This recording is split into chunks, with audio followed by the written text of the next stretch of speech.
안녕하세요. 저는 행복한 결혼 생활을 이어가고 있는 한 남성입니다. 오늘 저는 저와 제 아내가 겪은 아주 통쾌한 사연을 여러분께 소개해 드리고자 합니다. 저는 유명한 프랜차이즈 대기업 본사의 감사팀에서 근무하며 가맹점의 부정행위를 감찰하는 일을 하고 있었습니다. 회사 내에서 부정, 횡령, 노동법 위반 같은 문제들을 조사하고 가맹점의 문제점을 관리하는 것이 저의 업무죠. 덕분에 정말 기상천외한 비리, 횡령 사건부터 사소한 일까지 겪어보지 않은 일이 없었습니다. 그러던 어느 날 결혼 후에 일을 쉬고 있던 아내가 본인도 집안 살림에 보태고 싶다며 아르바이트를 시작했습니다. 예전에 오랫동안 아프기도 했던 아내가 일을 시작하니 걱정이 앞섰습니다. 여보, 그렇게 무리하지 않아도 돼. 아니야, 나도 일을 해서 집안의 보탬이 되어야지. 그렇게 아내는 일을 시작하게 되었고, 아내는 이전에 여러 경력이 있어서 곧바로 취업을 할 수 있었습니다. 그런데 아내가 식당에서 일한 뒤 시간이 지날수록 점점 피곤하고 스트레스를 받는 듯 보였습니다. 요즘 많이 힘들어 보여. 무슨 일 있어? 제가 물어볼 때마다 아내는 항상 웃으며 괜찮아. 그냥 손님이 많아서 그래. 라고 대답했습니다. 저는 저 역시도 바쁜 회사 생활을 하는지라 그냥 그렇구나 하며 넘겼습니다. 그렇게 저희는 행복하게 생활을 이어나가고 있었습니다.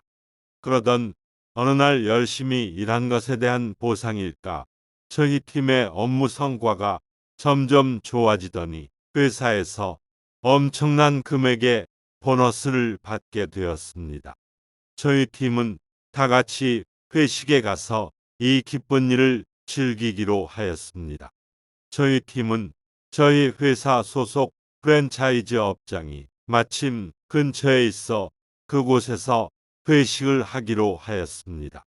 팀원들과 같이 식당에 들어서자마자 아주 놀랄 만한 일이 생겼습니다.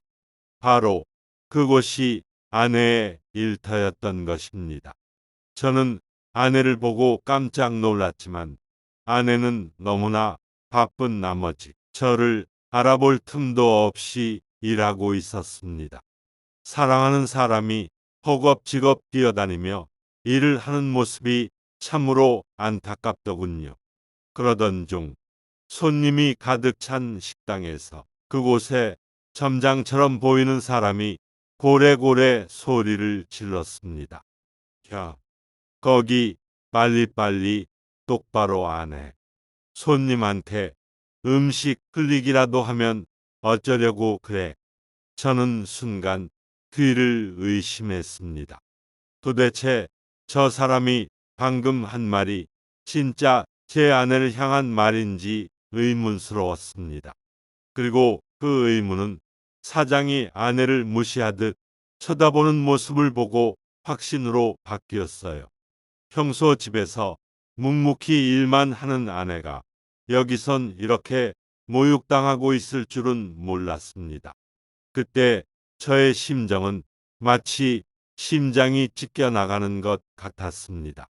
게다가 사장은 마치 의도적으로 아내에게만 더 가혹하게 구는 듯 보였죠. 아내가 아닌 다른 직원에게는 차분하게 대하였거든요. 그리고 곧바로 점장은 매우 충격적인 말을 이어가기 시작했습니다. 네 남편이 뭐 하는 놈이길래 너 같은 걸 돈 벌게 내보냈냐. 니는 우리 식당에 있으면 있을수록 손해받게 되는 게 없어. 그 말을 듣는 순간 제 안에서 뭔가가 끌어올랐습니다. 주먹을 꽉 쥐어 사장을 향해 날리고 싶었지만 감정을 드러내지 않고 자리에 앉았습니다. 좋은 날 좋은 일을 기념하러 온 회식에서까지 싸움판을 벌이고 싶지 않았기에 꾹 참기로 마음을 먹고 주문을 한 뒤 회식을 이어갔습니다. 그때 옆자리 동료가 저에게 말했습니다. 사실 이 집이 음식 맛은 괜찮은데 서비스가 좀 그렇다고 컴플레인이 많아. 동료의 충격적인 말을 듣고 저는 이곳에 문제가 많다는 것을 직감적으로 느꼈습니다. 회식을 일찍 끝마치고 아내가 퇴근할 때까지 기다렸습니다. 그리고 아내가 집에 돌아왔을 때 조심스럽게 물어봤습니다. 여보, 근데 일하는 곳이 어디야? 저는 아내가 저희 회사 근처에서 일한다고만 알고 있다고 아내는 굳게 믿고 있었습니다. 그냥 당신 회사 근처야. 아내는 저에게 대답하기를 꺼려하는 듯 하였습니다. 여보, 내가 오늘 회식에 가서 당신이 거기서 일하는 걸 봤어. 사실대로 말해. 많이 힘들었을 텐데. 저는 아내가 마음을 편하게 털어놓도록 위로를 해주었습니다. 그러자 아내가 눈물을 똑똑 흘리며 조용히 털어놓았습니다. 나만 그런 게 아니야. 다른 직원들도 힘들어해. 시급도 최저임금보다 낮고 주휴수당도 안 주고. 근데 다들 그냥 참고 일해. 심지어는 자기 집안 제사까지 도우라고 하기도 했어. 저번 추석 때 일하러 간다는 것도 사실 그걸 도와주러 간 거야. 그동안 이런 대우를 받으면서도 왜 말 안 했어? 괜히 당신한테 부담 주고 싶지 않았어. 그리고 여긴 내가 그만둔다고 해결될 문제가 아니야. 새 직원이 와도 똑같이 당할 거야.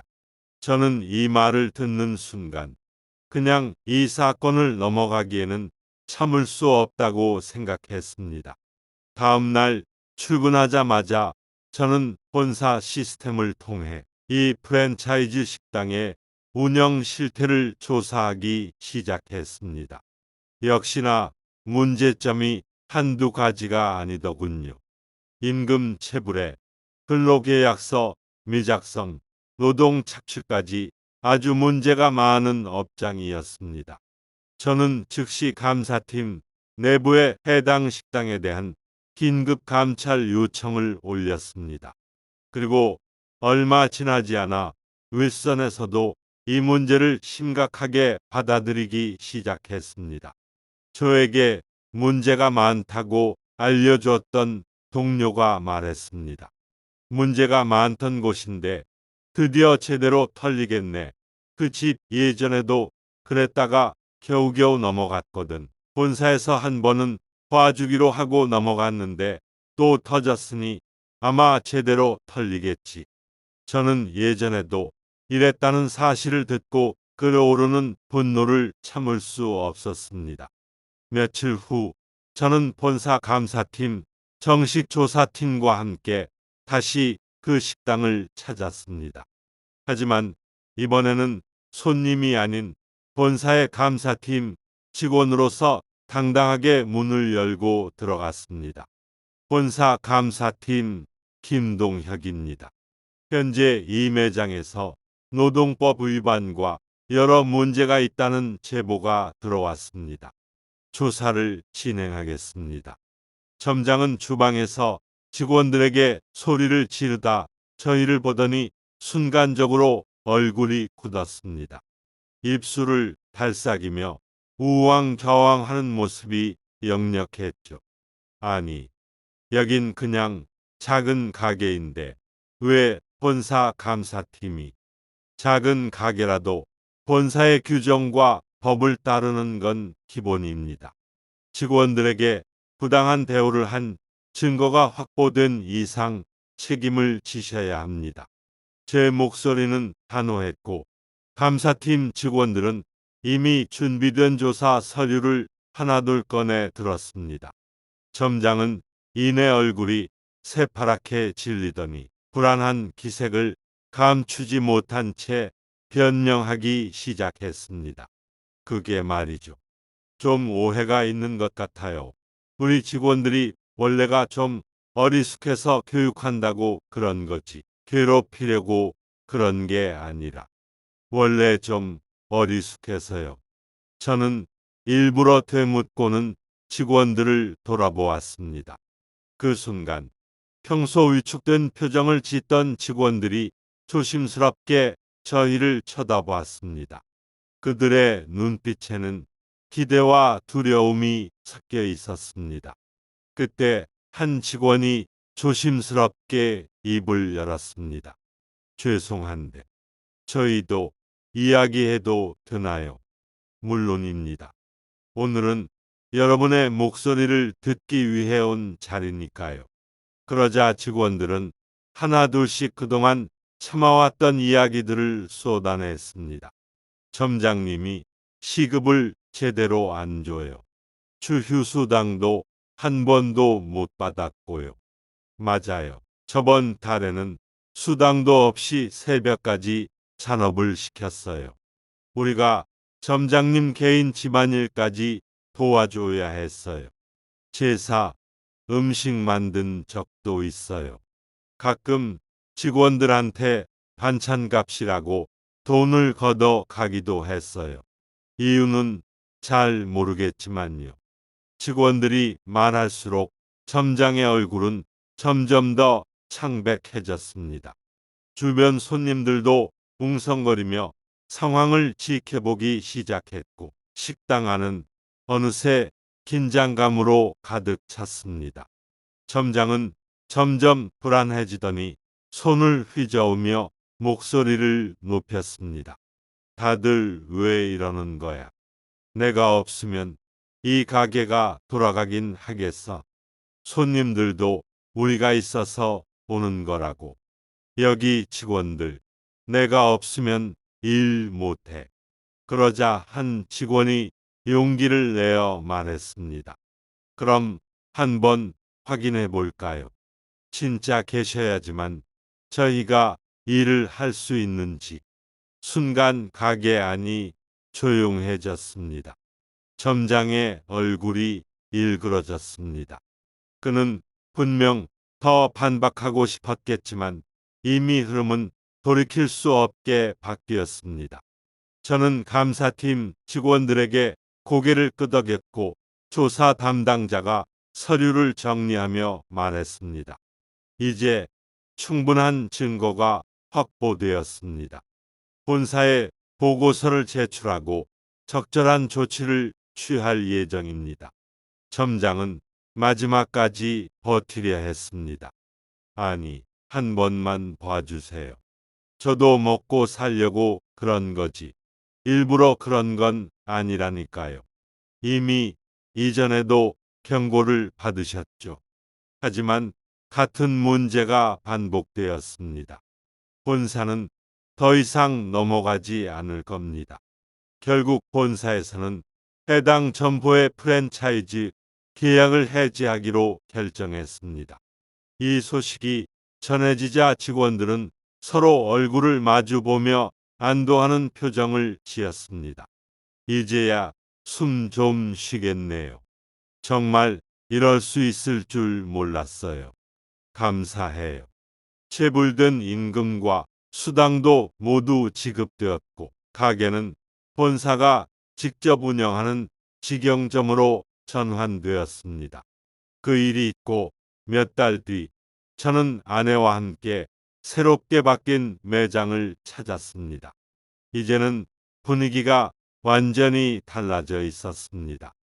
예전처럼 침울한 기색은 온데간데 없었고 직원들은 밝은 표정으로 손님을 맞이하고 있었습니다. 우리가 문을 열고 들어가자 새로 부임한 점장이 반갑게 맞이했습니다. 어서 오세요. 자리 안내해 드리겠습니다. 우리는 창가 자리에 앉아 식사를 하며 조용히 가게 분위기를 살폈습니다. 아내는 익숙한 얼굴들을 보며 조용히 미소를 지었습니다. 저 친구들, 이제는 눈치 안 보고 일하는 것 같아. 정말 그랬습니다. 직원들은 더 이상 위축되지 않았고 서로 농담을 주고받으며 활기차게 움직였습니다. 손님들도 만족스러운 표정으로 식사를 하고 있었죠. 아내는 제 손을 꼭 잡으며 말했습니다. 이제야 마음 편히 일할 수 있을 것 같아. 고마워, 당신. 그 순간 저는 다시 한번 깨달았습니다. 부당한 대우를 받는 사람들에게 필요한 것은 힘이 아니라 그들의 목소리를 들어줄 누군가라는 것을요. 그렇습니다. 사람들은 스스로 힘이 없다고 생각하면 더욱 움츠러듭니다. 하지만 그들을 대신해 목소리를 내줄 사람이 있다면 세상은 충분히 바뀔 수 있습니다. 저의 업무가 단순한 감찰이 아니라 누군가의 인생을 바꿀 수도 있다는 사실을 깨닫고 나니 이 일이 더욱 뜻깊게 느껴졌습니다. 혹시나 여러분 주변에도 부당한 일을 겪고 있는 사람이 있다면 외면하지 말고 함께 해주세요. 작은 행동 하나가 누군가의 삶을 바꿀 수도 있습니다. 저의 이야기는 여기까지입니다. 여러분도 부디 안전하고 행복한 삶을 살아가시길 바랍니다. 감사합니다.